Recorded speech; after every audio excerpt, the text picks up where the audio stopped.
Hello. Okay, so let's continue our lecture. हमारा next topic है parabola. कौन बोला? पैराबोला। ठीक है। पैराबोला क्या होता है? लो भैया, स्पेलिंग ही गलत कर दी। ओके, पैराबोला अभी होता क्या है, देखो हम लोग जो पढ़ने वाले हैं वो है एक standard parabola. Standard curve parabola का कैसे बन रहा है वो देखो ध्यान से।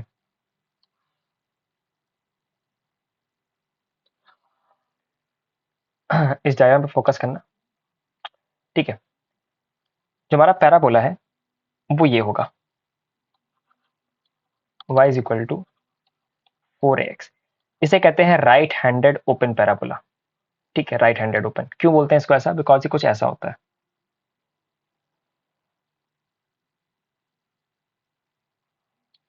सिमेट्रिक अबाउट एक्स एक्सिस, मतलब इस एक्स एक्सिस के अबाउट ये सिमेट्रिक होता है। अब इसके बारे में कुछ बातें, कोई पैराबोला जो इस फॉर्म में आपको दिख जाए, जैसे मान लो Y square is equal to 3x, ऐसा कुछ भी दिख जाए जो कि इस फॉर्म में कुछ आ रहा हो, तो इसमें आप देखो x का जो कोफिशिएंट है, x का जो कोफिशिएंट है उसको जब आप 4 से डिवाइड कर दोगे तो आपको a की वैल्यू मिल जाएगी। ठीक है, जैसे इसमें जो a की वैल्यू हो जाएगी वो हो जाएगी 3/4। ठीक, तो इस तरह के पैराबोला में जो इंपॉर्टेंट नोट करने वाली बातें हैं वो कौन कौन सी है? बात नंबर 1 कि इसका वर्टेक्स है ओरिजिन, जैसे कि आप इसमें देख सकते हो वर्टेक्स ओरिजिन है 0,0। ठीक है, सेकेंडली जो इस पैराबोला का फोकस है एस, फोकस, ठीक है, इसका फोकस है आपका a,0। क्या है? a,0। जैसे मान लो ये मेरे पास पैराबोला है, इसका वर्टेक्स कहाँ होगा? 3/4,0 पे। ठीक, ऑल राइट। नेक्स्ट चीज ये कि अगर ये इसका वर्टेक्स है तो वर्टेक्स से वर्टेक्स से परपेंडिकुलरली वर्टेक्स से परपेंडिकुलरली जो मैं लाइन खींचूंगा या जो कॉर्ड मैं खींचूंगा, ठीक है, ये जो कॉर्ड है हमारी ना, ये इस कॉर्ड को हम लोग कहते हैं latus rectum. Latus rectum,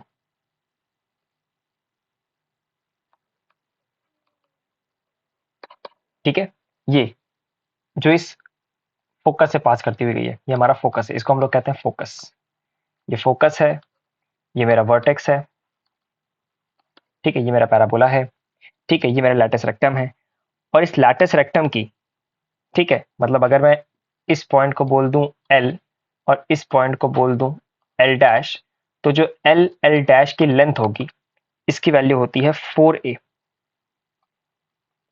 latus rectum की लेंथ मतलब एक्स का जो कोफिशिएंट होता है वही लैटस रेक्टम की लेंथ होती है। जैसे इस क्वेश्चन में 3 आपकी लैटस रेक्टम की लेंथ हो गई। ठीक है, स्टैंडर्ड इक्वेशन है ये सब। ठीक है, अब इस लैटस रेक्टम की जो इक्वेशन होगी, इस लैटस रेक्टम की ही इक्वेशन, इस लैटस रेक्टम की इक्वेशन क्या होगी भैया? लाइन है, line parallel to Y axis passing through point A, तो इसकी वैल्यू क्या होगी? x इक्वल टू ए, इस लैटस रेक्टम की इक्वेशन हो जाएगी। लाइंस में हमने इसको चीज को पढ़ लिया। ठीक है, फाइन है भैया। मैं लेक्चर्स को रिवाइज करते रहिए साथ साथ, बिकॉज ये सब क्या होता है ना, कनेक्टेड है आपस में।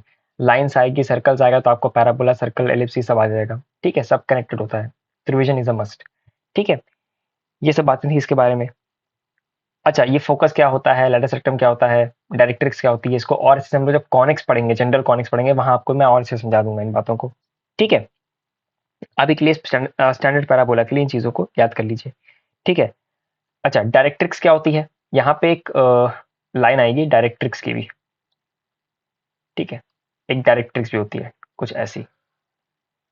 ये आपकी डायरेक्ट्रिक्स है।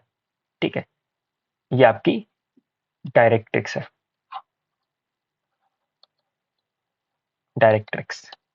इस लाइन को डायरेक्ट्रिक्स कहते हैं। इसकी डेफिनेशन कहाँ से आती है ये आपको समझ में आएगा आगे चल के। अभी के लिए आपको बस मैं बताता हूँ, डायरेक्ट्रिक्स एक लाइन है जिसका distance from the locus of the point two the focus of the point का रेशियो सेम होता है। मैं बताऊंगा इसको, आप टेंशन समझ लीजिए। अभी के लिए आप इसे याद कर लीजिए कि डायरेक्ट्रिक्स की जो इक्वेशन होती है स्टैंडर्ड पैराबोला के लिए, वो होती है x is equal to -a। तो भैया लैटिस रेक्टम की इक्वेशन क्या होती है, x बराबर है, और डायरेक्ट्रिक्स की इक्वेशन क्या होती है, x बराबर माइनस है। ठीक है, इन दोनों बातों को आप अभी के लिए याद रखिएगा, इन दोनों चीजों को। ठीक है, ओके फाइन। अब इसी में कुछ और बातें पैराबोला के लिए, इसकी इसेंट्रिसिटी, ये सब बातें अभी आपको बाद में फिर क्लिक करेंगी आगे चल के, अभी के लिए इन चीजों को बस नोट करिए। इसकी इसेंट्रिसिटी, इसको हम लोग स्मॉल ई से रिप्रेजेंट करते हैं, इसकी इसेंट्रिसिटी 1 होती है। ठीक है, पहली नंबर एक बात। दूसरी दूसरी बात, इसकी इक्वेशन ऑफ टेंजेंट, इसकी देखो जैसे हमने 3D शेप्स में पढ़ा है, एकदम सेम कॉन्सेप्ट चलेगा। अगर Y square equal to 4ax इसकी इक्वेशन है, और हमको इक्वेशन ऑफ टेंजेंट निकालनी है at the point x1 comma y1, क्या हो जाएगी, कुछ नहीं करना है, वाई स्क्वायर की जगह y1 is equal to 4a 1/2 x plus x1, यानी कि y1 is equal to 2a x plus x1। ये क्या हो जाएगी, टेंजेंट की इक्वेशन। ठीक, टेंजेंट की इक्वेशन हो जाएगी हमारी, टेंजेंट लाइन की। और लास्ट में इस पैराबोला का, स्टैंडर्ड पैराबोला का जो पैरामीट्रिक फॉर्म होता है,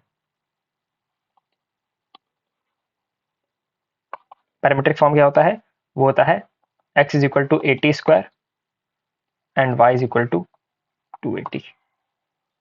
इसको याद रखिएगा, समझ में आ गया। ओके, आगे बढ़ते हैं। नेक्स्ट जो है आपका शेप, उसको मैं थोड़ा सा बड़ा बना लेता हूं ऐसे करके।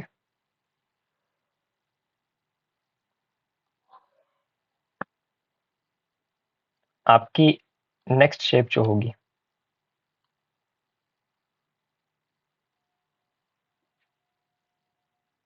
बिल्कुल सही पहचाना आप लोगों ने, ये है एलिप्स।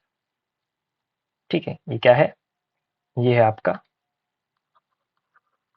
एलिप्स। इसी एलिप्स से जब घुमा दोगे एक्स के अबाउट या वाई के अबाउट, तो आपको बन जाता है एलिप्सॉइड 3D में। ठीक है, अब देखो ये आपकी एक्स एक्सिस है, ये आपकी वाई एक्सिस है। ठीक है, इसमें कुछ बातें नोट करना शुरू करते हैं।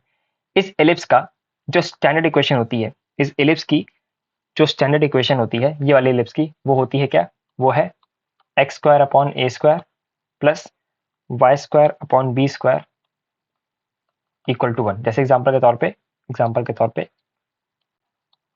X square upon 4 plus Y square upon 9 equal to 1।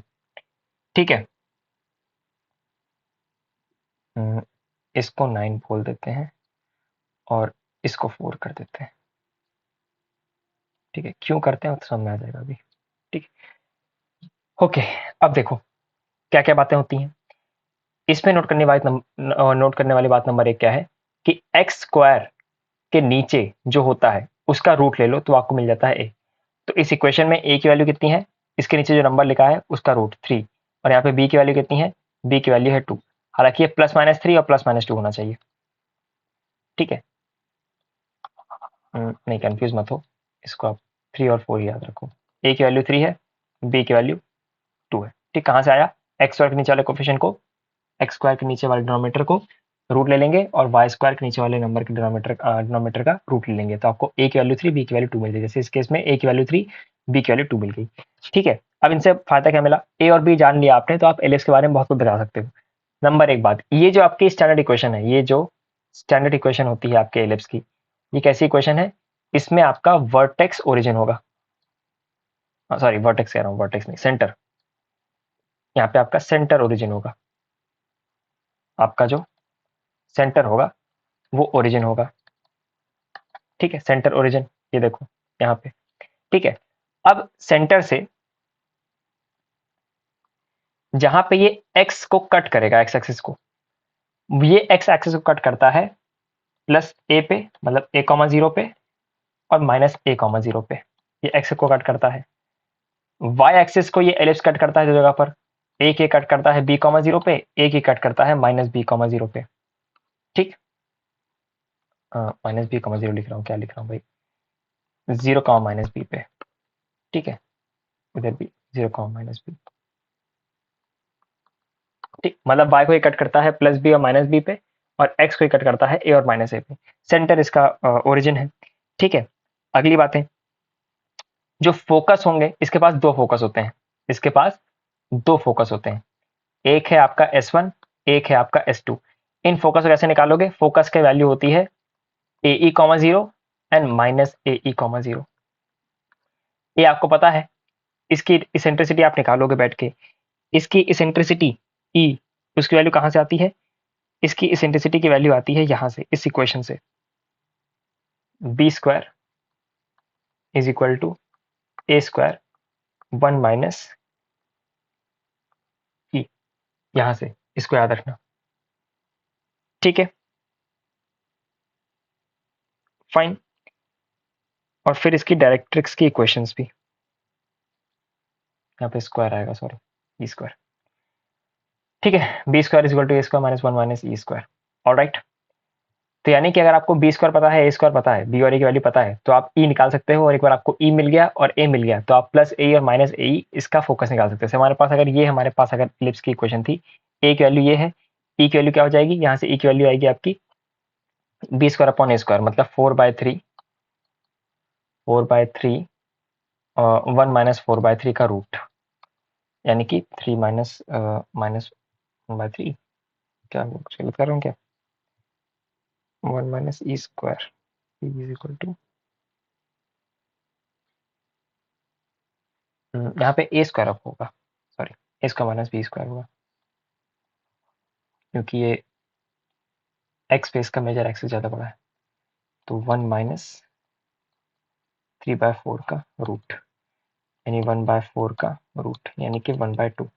तो 1/2 इसकी ई की वैल्यू आ गई, ई इंटू ए मतलब कि 3/2। तो प्लस 3/2 और माइनस 3/2, यानी कि प्लस 3/2, 0 और माइनस 3/2, 0 इस इलिप्स की हमारी फोकस पॉइंट्स होंगे, ठीक है। तो ऐसे आप इलिप्स का फोकस पॉइंट निकाल सकते हो, ठीक है, इस इक्वेशन के थ्रू। अच्छा, यहाँ पे B square equal to A square होगा या A square equal to B square होगा, वो डिपेंड करता है कि आपका एलिप्स चपटा ज़्यादा किस तरफ है, एक्स के अबाउट है या फिर वाई के अबाउट है, ठीक है।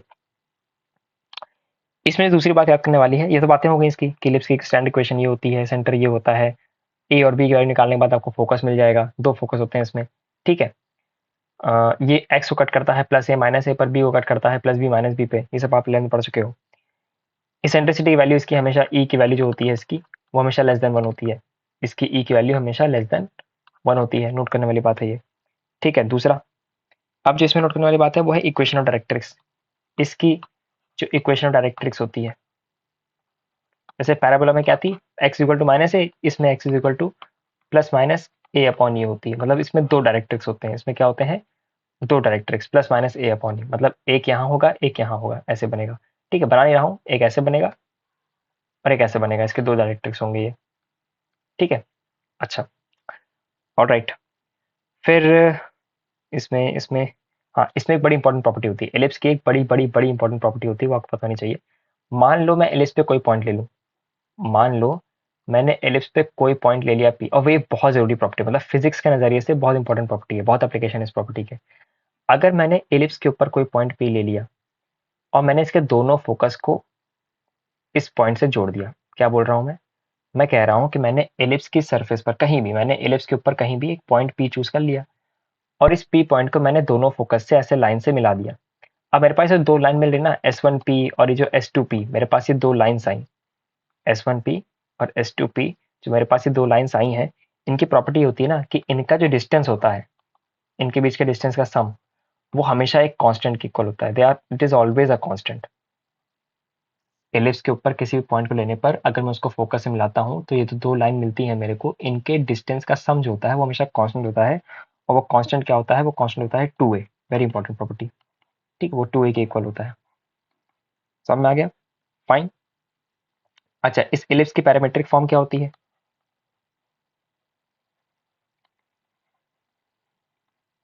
इसकी पैरामीट्रिक फॉर्म होती है x is equal to a cos theta and y is equal to b sin theta, ये इसकी पैरामीट्रिक फॉर्म है, ठीक है, समझ में आ गया, ओके। एल एल डैश, अच्छा हाँ ये रह गया था, बैक करते हैं इसको, एल एल डैश, ठीक है। मान लेते हैं कि मैंने क्या किया, मैंने ये जो इसका एक फोकस था, इसके एक फोकस से मैंने एक लाइन ऐसे खींची, वही जैसे हमने वहां किया था पैराबोला में, ये लाइन मैंने खींची, ठीक है, और दोनों को मैंने मिला दिया, ठीक है। ये पॉइंट एल मान लिया, ये पॉइंट एल डैश मान लिया। यहाँ पे जो मेरे पास एल एल डैश की जो वैल्यू होगी, एल एल डैश की वैल्यू, ये एल एल डैश कौन से पॉइंट्स हैं, जो फोकस से परपेंडिकुलरली पास करता हुआ जो कॉर्ड है, फोकस से परपेंडिकुलरली पास करता हुआ जो कॉर्ड है, वो इलिप्स को 2 पॉइंट पे कट करेगा, एल और एल डैश पॉइंट पे। इन दोनों के बीच का जो डिस्टेंस होगा, ये हमारे लैटिस रेक्टम के इक्वल है।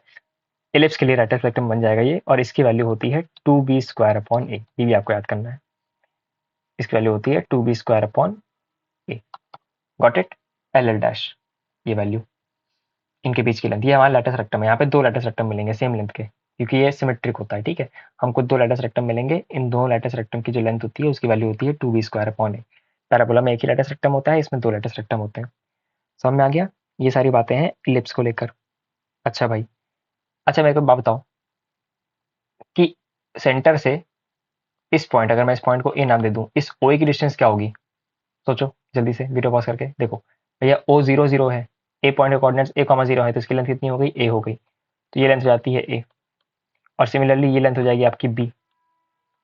तो ये जो 2a है, इसे कहते हैं सेमी, इस ए को हम लोग कहते हैं सेमी मेजर एक्सिस, अगर ए बड़ा है तो।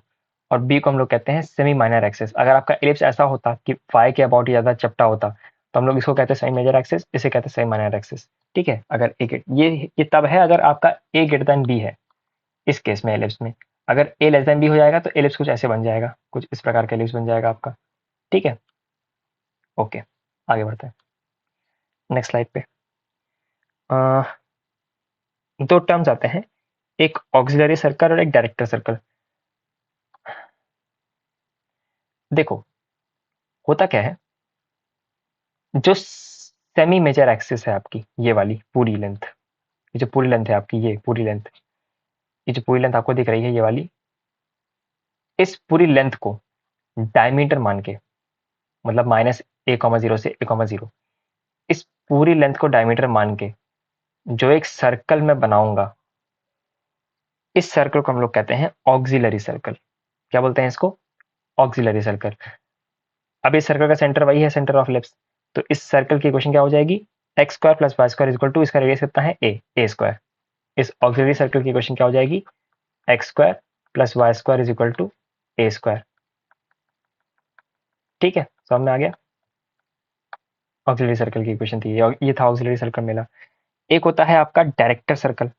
क्या होता है डायरेक्टर सर्कल? ये मैं आपको तब पढ़ाऊंगा जब मैं आपको इसका पोलर फॉर्म पढ़ाऊंगा इलिप्स का। ठीक है, डायरेक्टर सर्कल याद रखिएगा, बाकी आप नोट्स में देख सकते हो इस चीज को, हालांकि इतना पूछते नहीं है इसको। डायरेक्टर सर्कल मेन आपका ऑक्सिलरी सर्कल होता है, उससे बेस क्वेश्चन आते हैं। नेक्स्ट टॉपिक है आपका हाइपरबोला। एक हो गया पैराबोला, अब आता है आपका हाइपरबोला।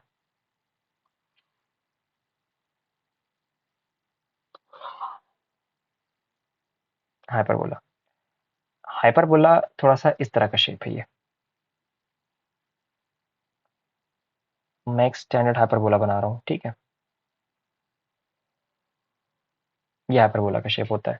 इसे घुमा दोगे तो आपको हाइपरबोला 1 शीट और 2 शीट मिल जाती है। ठीक है, 3D में घुमाने पर इसके। अब कुछ बातें इसमें नोट करो। इस हाइपरबोला का सेंटर भी वही है, ओरिजिन। इसकी जो स्टैंडर्ड इक्वेशन होती है हाइपरबोला की, वो है आपकी x² upon a² minus sign के साथ y² अपॉन b² = 1। जहाँ पे x² के नीचे कोफिशिएंट को अगर आप देखोगे तो वो a² होता है, y² के नीचे कोफिशिएंट आपका b² होता है। एग्जाम्पल के तौर पे मान लेते हैं x² upon 9 minus y² upon 4 = 1। तो यहाँ पे a की वैल्यू 3 हो जाएगी, b की वैल्यू 2 हो जाएगी। ठीक है, ये आपका एग्जाम्पल हो गया, बस ये आपका एग्जाम्पल हो गया, मान लो। ठीक है, अच्छा भाई, इसमें क्या क्या बातें होती हैं? इसमें पहली बात जो नोट करनी है वो है आपको निकालना होता है इसेंट्रिसिटी, ई की वैल्यू। इसमें जो ई की वैल्यू आती है वो आपकी आती है यहाँ पे, कैसे निकलती है ये आपको याद करना पड़ेगा। एक इक्वेशन होती है, वहां से ई की वैल्यू निकलती है इसकी, जो कि है b = a√(e²-1)। यहाँ से आप अगर आप इक्वेशन देख लोगे हाइपरबोला की, अगर आपको कोई हाइपरबोला दिया होगा इस फॉर्म में, तो वहां से आप ए और बी निकाल लोगे, और ए और बी मिल जाएगा तो आप ई निकाल लोगे। जैसे इस केस में आपका ई की वैल्यू क्या आ जाएगी, इसमें आपके ई की वैल्यू आएगी 4 = 9 √(e²-1)। तो यहाँ से आएगा 4/9 2 और 4/3, 4/3 is equal to E square minus 1 इसका स्क्वायर, तो 16/9 plus 1 is equal to E square, तो 9 प्लस 16 25/9 बराबर ई स्क्वायर, ई की वैल्यू आएगी 5/3। तो यहाँ पे इसकी ई की वैल्यू, इस इक्वेशन के लिए ई की वैल्यू हमारी कितनी आई, 5/3 आई। ठीक है, ए और बी बताता हमने ई की वैल्यू निकाल ली। हाइपरबोला के लिए जो इसेंट्रिसिटी होती है हमेशा ग्रेटर देन 1 होती है, इसको याद रखिएगा। पैराबोला के लिए इक्वल टू 1, एलिप्स के लिए लेस देन 1, हाइपरबोला के लिए ग्रेटर देन 1। ठीक है, कैसे निकलता है वो भी आपको मैंने दिखा दिया एग्जाम्पल के थ्रू करके। ठीक है, सब बेसिक बेसिक बातें 11th 12th की जो आप पढ़ चुके हो उससे पहले थोड़ी सी। फाइन, अब देखो ई निकल गया, ए निकल गया, बी निकल गया। अब जरा इस पैराबोला पे आते हैं। सेंटर से ये जो दो वर्टेक्स हैं इसके, एक वर्टेक्स से जहाँ पे एक्स कट कर रहा है, इनके बीच की डिस्टेंस होती है ए। ये डिस्टेंस ए है मेरी। ठीक, पहली चीज, एलिप्स की तरह यहाँ भी दो फोकस होते हैं, S1 और S2। ठीक है, S1 और S2 यहाँ पे दो फोकस हैं। जो S1 होता है वो है AE प्लस AE कॉमा 0, और इधर होता है सेम माइनस AE कॉमा 0। ठीक है, इनको याद रखना। S1 S2 हमारे पास दो फोकस हैं। यहाँ पे भी क्या होता है, हमारे पास एक लैटिस रेक्टम होता है, जो फोकस है परपेंडिकुलरली पास होता है वो निकलता है। ठीक है, लैटिस रेक्टम की वैल्यू, ये हमारा लैटिस रेक्टम है। ठीक है, जो मान लो कट कर रहा है इसको दो पॉइंट्स पे, एक आपका L1 पे, एक आपका L2 पे। तो L1 L2 आपका लैटिस रेक्टम हो गया, और यहाँ पे L1 L2 लैटिस रेक्टम की वैल्यू कितनी होती है, 2b² by same as ellipse, जैसे एलिप्स की होती है। ठीक है, समझ में आ गया। यहाँ पे हमारे पास डायरेक्ट्रिक्स होती है। यहाँ पे जो डायरेक्ट्रिक्स की इक्वेशन होती है जो सेम होती है एलिप्स की, वही इसकी इक्वेशन होती है डायरेक्ट्रिक्स की, यानी कि x is equal to plus minus A upon E. ये हमारी डायरेक्ट्रिक्स की इक्वेशन है इस हाइपरबोला के लिए। ठीक है, सेकेंडली इसेंट्रिसिटी ग्रेटर देन 1 होती है, ये होता है वो होता है। हाँ, इसके पैरामीट्रिक फॉर्म याद रखिए, पूछता है। इसका जो पैरामीट्रिक फॉर्म होता है वो होता है x is equal to a sec theta and y is equal to b tan theta. ठीक है, ये इसका पैरामीट्रिक फॉर्म होता है। समझ में आ गया। अच्छा, इसमें एक और बात आपको नोट करनी है। इतनी बातें नोट हो गई। इसमें जो नेक्स्ट बात आपको नोट करनी है वो ये है कि अगर मैं कोई पॉइंट ले लूँ इस पे, एलिप्स पे P पॉइंट ले ली मैंने, कोई पॉइंट ले लिया P, वेरी इंपॉर्टेंट प्रॉपर्टी, और इस P पॉइंट को मैंने यहाँ से जोड़ दिया इस फोकस से, और मैंने यहाँ से जोड़ दिया दूसरे फोकस से। ये जो S2P और S1P जो दो लेंथ मिली मेरे को, S2P और S1P जोड़ने पर, S1P माइनस S2P, इनका जो डिफरेंस है इस बार वो कांस्टेंट आता है, वो कांस्टेंट होता है 2a के इक्वल। ये कांस्टेंट होता है हमेशा। ठीक है, हाइपरबोला के लिए। यहाँ पे भी हमारे पास एक डायरेक्टर सर्कल होता है हाइपरबोला का। ठीक है, और एक रेक्टेंगुलर हाइपरबोला। रेक्टेंगुलर हाइपरबोला मैं अभी नहीं पढ़ाऊंगा, इसको मैं एसिम्पटोट से पढ़ाऊंगा, वहां पे आपको ज़्यादा क्लियर हो जाएगी ये बात। ठीक है, तो यहाँ पे हमने कुछ बेसिक्स जो मतलब एकदम स्टैंडर्ड कर्व्स होते हैं, बहुत ज़्यादा डीप में नहीं जाएंगे इसके। ठीक है, बहुत ज़्यादा गहराई में पूछता नहीं इन चीज़ों को, इतना ही पूछता है मेन मेन इक्वेशंस को। आपको हाइपरबोला के इक्वेशन दे देगा, ए पूछ लेगा, बी पूछ लेगा, ई पूछ लेगा, ई लेस देन 1 ग्रेटर देन 1 ये पूछ लेगा, S1P S2P की वैल्यू देकर आपको 2a पूछ लेगा। ठीक है, लैटिस वेक्टर की वैल्यू पूछ लेगा, डायरेक्ट्रिक्स की इक्वेशन पूछ लेगा इक्वेशन देने के बाद। ठीक है, पैरामीट्रिक फॉर्म पूछ लेगा। इसके बाद से क्वेश्चन आने की संभावना कम होती है, बिकॉज आप एडवांस पेपर नहीं दे रहे हो, आप BSc पेपर देने जा रहे हो। तो आपने basically circle, straight line, parabola, hyperbola, ellipse, इन 5 जो जनरल शेप्स होते हैं हमारे पास 2D में, इनकी आपने क्या पढ़ लिया है, एकदम स्टैंडर्ड फॉर्म पढ़ लिया है। इनको एकदम अच्छे से रट लेना नोट्स बना के। ठीक है, क्या होती हैं कैसे होती हैं, बिकॉज अब हम लोग अपने चैप्टर को एक्चुअली में स्टार्ट करने वाले हैं, that is your conic sections, जो कि अब शुरू होगा। ठीक है, सो ऑल द बेस्ट।